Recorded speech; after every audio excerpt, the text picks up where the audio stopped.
இன்றே டவுன்லோட் செய்து உங்கள் ஃபேவரட் ஷோக்களை என்ஜாய் பண்ணுங்க.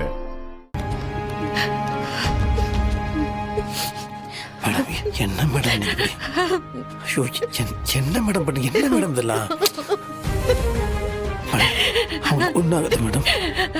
நீங்க என்ன மேடம் தப்பு பண்ணீங்க? நீங்க நல்லதுக்கு தான் மேடம் பண்ணி அல்லாதீங்க மேடம். நீங்க சொல்றது கேளு கொஞ்சம் ப்ளீஸ். ஒன்றாகுது.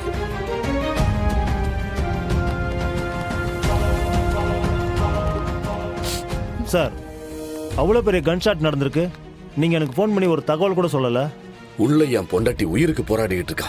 உனக்கு ஃபோன் பண்ணி சொல்லதான் எனக்கு ஞாபகம் இருக்குமா? எனக்கு யோசிக்கிறதுக்கே நேரம் இல்லை. இந்த ஃபங்க்ஷனை யார் சார் ஏற்பாடு பண்ணாங்க? நான் தான். அத்தை ரொம்ப வருஷமா சோஷியல் சர்வீஸ் பண்ணிட்டு இருந்தாங்க. அவங்களுக்கு ஒரு பாராட்டு விழா நடத்தணும்னு நினைச்சேன். அவங்களுக்கு தெரியாம தான் இந்த ஃபங்க்ஷனை ஏற்பாடு பண்ணேன். பவுன்சர்ஸை அரேஞ்ச் பண்ணியிருந்தீங்களா? பண்ணோம் சார். சார், இதை யார் செஞ்சிருப்பாங்கன்னு உங்களுக்கு சந்தேகம் இருக்கா சார்? தெரியல. அரசியல்வாதிக்கு எதிரிங்களை பத்தி சொல்லவா வேணும்? சுத்தி எதிரிங்க தான். அதுல எவன் இதை செஞ்சான்னு எனக்கு எப்படியா தெரியும்? சார், ஒருவேளை உங்களை டார்கெட் பண்ணி மிஸ் ஆகி மேடம் மேல குண்டு பட்டுருச்சா சார்? அது யார் என்னன்னு ஏதாவது தெரியுமா? இல்ல சார், அது யார் வந்தாங்க என்ன பண்ணாங்க அதெல்லாம் கண் மூடி திறக்கத்துக்கு எல்லாமே நடந்துருச்சு சார்.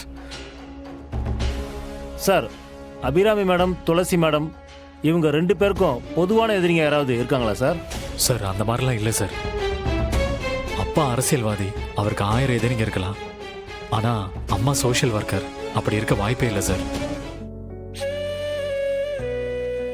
அம்மா யாருக்கும் எந்த கெட்டதும் பண்ணதில்லை. எங்கேயாவது வெளியில போனா கூட எல்லாரும் நீங்க நல்லா இருக்கணும்னு சொல்லி வாழ்த்திருக்காங்களே தவிர அவங்க கெட்டு போகணும்னு யாரும் நினைச்சதே இல்லை சார். அப்படி இருக்கும்போது அவங்கள கொல்லணும்னு யார் சார் யோசிப்பா சொல்லுங்க? துளசி மேடம், நீங்க என்ன சொல்றீங்க? இல்ல சார், மாமா சொன்ன மாதிரி அத்தைக்கு யாராவது எதிரிங்க இருப்பாங்களான்னு தெரியல சார். இன்ஸ்பெக்டர், இதுக்கு பின்னால யார் இருந்தாலும் சரி, இன்வெஸ்டிகேட் பண்ணி கண்டுபிடிங்க. கண்டுபிடிச்சு அவனை என் கண்ணு முன்னாடி கொண்டு வந்து நிப்பாட்டுங்க. அவன் வாழ்க்கையில அனுபவிக்காத தண்டனையை நான் கொடுக்குறேன் அவனுக்கு. சரிங்க சார். சார், நான் ஸ்பாட்டுக்கு போறேன் சார்.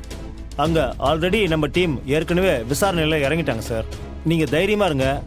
அடுத்த தடவை நான் உங்க முன்னாடி நிற்கும் போது நான் குற்றவாளியோட தான் நிற்பேன் சார். வரேன் சார்.